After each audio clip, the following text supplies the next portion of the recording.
Welcome back to one more mini vlog. ఈ మధ్యన అయితే అసలు బయటకు వెళ్ళం అవ్వట్లేదండి. ఏంటో అర్థం కావట్లేదు. వెళ్దామని అంతా ప్లాన్ చేసుకునేటప్పటికి లాస్ట్ మినిట్లో ఏదో ఒక గొడవ అయిపోతుంది, మనసు పాడైపోతుంది. యాక్చువల్గా నాకు మనసు పాడైపోతే బయటకు వెళ్తేనే కొంచెం సెట్ అవుతుంది, కానీ ఇప్పుడున్న సిచ్యువేషన్స్కి బయటకు వెళ్ళడానికే పెద్ద గొడవ అవుతుంది అన్నట్టుగా ఉంటుంది. సరే కదా, ఇంక అడ్జస్ట్ అవ్వకుంటూ వచ్చేస్తున్నాను.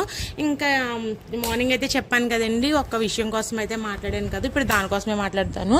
అక్కడతో అన్నీ నాకు చెప్పిన వాళ్ళు మన్నాడు నేను ఫోన్ చేసి ఎలా ఉన్నారు, నైట్ ఇంత గొడవ అయిందని చెప్పావు కదా నేను అడిగితే, మాకేం గొడవ, మేము బాగానే ఉన్నాము అని చెప్తారు. అసలు ఏమీ జరగలేనట్టుగా చెప్పి ఇంకా గొప్పలు చెప్తారనమాట, ఇలాగా అలాగా అని చెప్పి. మరి అదేంటి, నిన్న అలా చెప్పిన వాళ్ళు ఈ రోజు ఎలా మారిపోయారు అనుకుంటే, వాళ్ళ కోసం మనకి ఏం తెలియనట్టు వాళ్ళు సూపర్ అన్నట్టు చెప్తారు. దేవుడా, వీళ్ళ కోసమా మనం ఎంత ఫీల్ అయ్యింది, వీళ్ళ కోసమా మనం టైం వేస్ట్ చేసుకుంది అన్నట్టుగా చెప్తారు. మార్నింగ్కి ఏమీ తెలియనట్టుగా ఎంత సోకుగా మాట్లాడతారంటే సోకులాడులా మాట్లాడతారు. నాకంది